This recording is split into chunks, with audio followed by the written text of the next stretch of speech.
राजनीति में विधानसभा को नेता लोकतंत्र का मंदिर कहते हैं, लेकिन उस लोकतंत्र के मंदिर में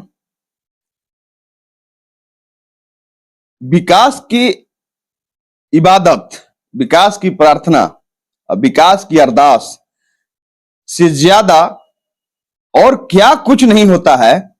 यह तब परिलक्षित हो गया जब बिहार विधानसभा में जातिगत जनगणना के बारे में बोलने के लिए खड़े हुए मुख्यमंत्री नीतीश कुमार द्वारा न जाने क्या क्या बोल दिया गया। ना तो मैं फिर दोबारा उसे दिखा सकता हूं आपको, ना तो उनके द्वारा जो बोला गया उसे सुना सकता हूं। घर में आप अपनी पत्नी के साथ भी बैठकर उस बात को दोहरा नहीं सकते हैं। कहा जाता है कि पति पत्नी के बीच में सारी बातें होती हैं, लेकिन उस बात को आप दोहरा नहीं सकते हैं। आप बेशक अंदाजा लगा सकते हैं कि उनके द्वारा कैसी बातें बोली गई। अब यह बताने की जरूरत नहीं है। गांव गांव का बच्चा इस वीडियो को सुन चुका, एक बार नहीं बल्कि दर्जनों बार। हर लोग सुने। वहीं दूसरी ओर राजनीतिक गलियारे में उनके द्वारा बोले गए इस बात की लगातार निंदा हो रही है।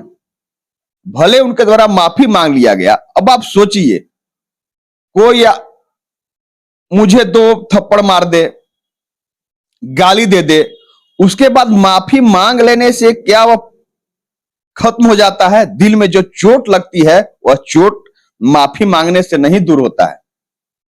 भले नीतीश कुमार द्वारा माफी मांग लिया गया सदन से लेकर के सदन के बाहर तक, लेकिन आप जब वीडियो को सुन रहे होंगे तो आप देख भी रहे होंगे कि किस तरह वह कहता है चुस्की लेकर बोलना, किस तरह वो चुस्की लेकर बोल रहे थे।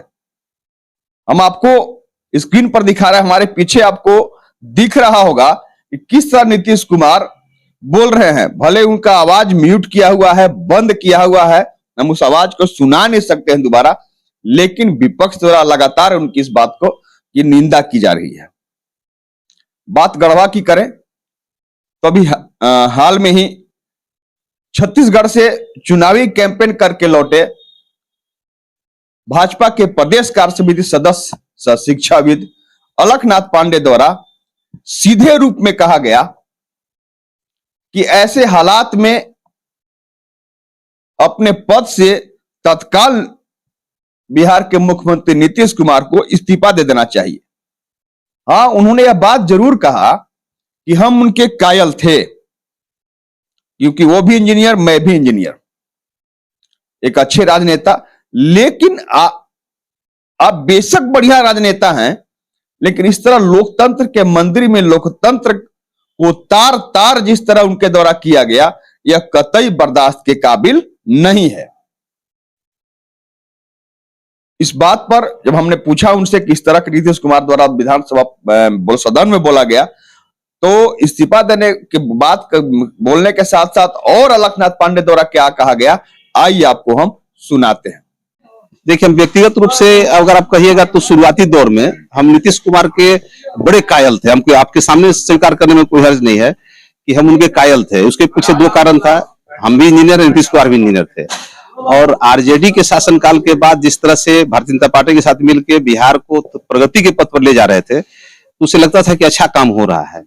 लेकिन जब से एक कहावत है कि संगत से गुण होता है और संगत से गुण जाए, यह पूरी तरह से नीतीश जी चरितार्थ कर रहे हैं। पता नहीं क्या क्या बोलते हैं।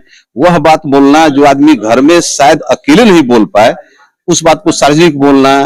फिर कल ही देखें पूर्व मुख्यमंत्री के साथ उनका जो व्यवहार हुआ, हमको लगता है कि उनको, अगर मेरा व्यक्तिगत राय पूछा जाए तो उनको सत्ता से हटके और राजनीति से संन्यास लेना चाहिए, ताकि लोकतंत्र की मर्यादा बनी रहे। या वैसे लोगों को जो लोकतंत्र को में चाहते हैं कि अच्छा काम है, वैसे लोगों का विश्वास इन जैसे नेता के चलते प्रजातंत्र से ही न उठ जाए। यहाँ कुछ भी बोलना, किसी को कुछ कह देना, उसके बाद 2 बार माफी मांग लेना, हमको लगता है कि तो प्रकाष्ठा है किसी भी फील्ड में इतना नीचे जाने का। अब देखना यह होगा कि जिस तरह नीतीश कुमार द्वारा बोलने के बाद चहुओर इसकी निंदा हो रही है, हर राजनीतिक गलियारे में, चाहे वो राज्य का कोई भी सदन हो, हर जगह उस बात की निंदा की जा रही है। अब देखना यह होगा कि जिस तरह अन्य राज्यों की विधानसभा में विकास की बात गौण करने के साथ साथ अपनी बात जिस तरह नेता रखते हैं और वहां पर सीधे रूप में लोकतंत्र का हनन किया जाता है, विकास की बातें नहीं की जाती है। अब देखना यह दिलचस्प होगा कि इसके बाद राजनेता किस तरह जो शपथ लेकर जाते हैं कि हम विधानसभा में जाकर के जो सत्र आहूत होती है उस सत्र को हंगामेदार न बनाते हुए बल्कि जनता के हित में बात करेंगे, इसका संकल्प क्या अब नेता लेंगे, यह देखने वाली बात होगी। धन्यवाद।